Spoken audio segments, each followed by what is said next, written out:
Assalamualaikum warahmatullahi wabarakatuh. Perkenalkan, nama saya Rizka Awaliyah dengan NIM 1912179 dari kelas PAI 5C dari kelompok 4. Di sini kita akan membahas tentang hakikat pengembangan kurikulum. Di dalamnya ada 6 materi.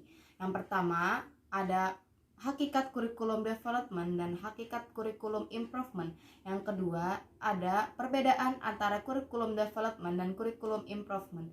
Yang ketiga ada urgensi pengembangan kurikulum, dan keempat ada langkah-langkah pengembangan kurikulum. Yang kelima ada strategi pengembangan kurikulum, dan yang terakhir ada faktor-faktor yang mempengaruhi pengembangan kurikulum. Materi yang pertama adalah hakikat kurikulum development dan hakikat kurikulum improvement. Apa sih yang dinamakan dengan kurikulum development dan improvement? Yang pertama adalah hakikat kurikulum development. Kurikulum development adalah sebuah komponen yang sangat penting dalam sebuah pendidikan. Bukan hanya ada tujuan dalam kurikulum development, melainkan ada juga pembaharuan dan pengalaman belajar. Menurut Badrun Kartowagiran, kurikulum adalah seperangkat rencana dan pengaturan mengenai tujuan, isi, dan pelajaran serta cara yang digunakan sebagai pedoman penyelenggaraan kegiatan pembelajaran untuk mencapai suatu tujuan pendidikan. Sedangkan pengembangan menurut Harjana adalah kegiatan-kegiatan belajar yang diadakan dalam waktu tertentu guna memperbesar kemungkinan kinerja. Selanjutnya, kurikulum improvement. Kurikulum improvement biasa disebut dengan kurikulum pengembangan atau perbaikan ataupun pembaharuan yang diartikan sebagai suatu gagasan atau suatu praktik kurikulum dengan menggunakan substansional dari kurikulum tersebut. Materi yang kedua adalah perbedaan antara kurikulum development dan kurikulum improvement. Apa sih perbedaan dari keduanya? Kurikulum development adalah istilah komprehensif yang di dalamnya terdapat perencanaan, penerapan, evaluasi, dan berimplikasi pada perubahan-perubahan perbaikan. Sedangkan kurikulum improvement adalah yang sering kita samakan dengan kurikulum pengembangan, walaupun beberapa kasus perubahan dipandang hasil dari pengembangan. Materi yang ketiga adalah urgensi pengembangan kurikulum. Apa sih dari urgensi itu?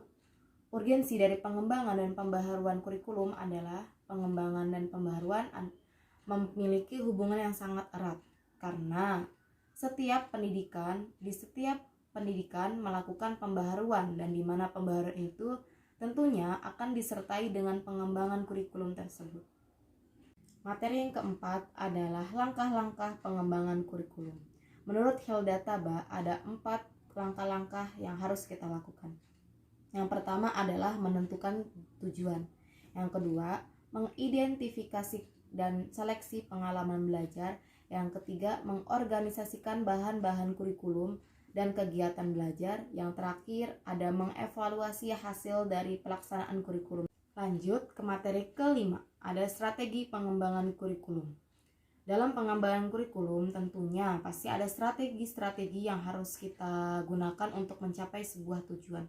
Di sini ada 4 strategi yang harus kita lakukan. Yang pertama, ada merumuskan tujuan. Yang kedua, merumuskan dan menyeleksi pengalaman-pengalaman belajar. Yang ketiga, mengorganisasikan pengalaman belajar. Dan yang terakhir ada mengevaluasi tersebut. Nah, kita sudah ada dalam penghujung materi. Materi yang terakhir adalah faktor-faktor yang mempengaruhi kurikulum, pengembangan kurikulum. Di sini ada 3 faktor yang mempengaruhi pengembangan kurikulum. Yang pertama ada perguruan tinggi, yang kedua ada masyarakat, yang ketiga ada nilai sistem.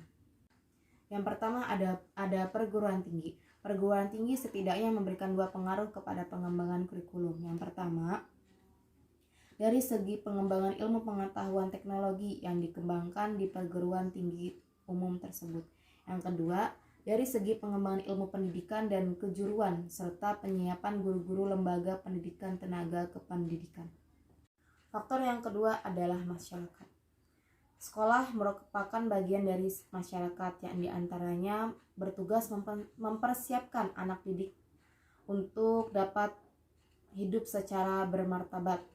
Salah satu kekuatan yang ada di dalam masyarakat adalah dunia usaha. Dunia usaha yang ada di masyarakat akan mempengaruhi pengembangan kurikulum. Yang terakhir ada sistem nilai.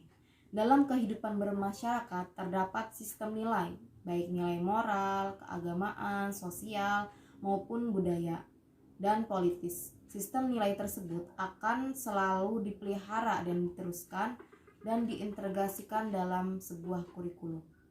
Mungkin hanya itu saja materi yang bisa saya dapat sampaikan, kurang lebihnya mohon maaf, dan jika ada yang ingin dipertanyakan silakan di kolom komentar. Terima kasih. Wassalamualaikum warahmatullahi wabarakatuh.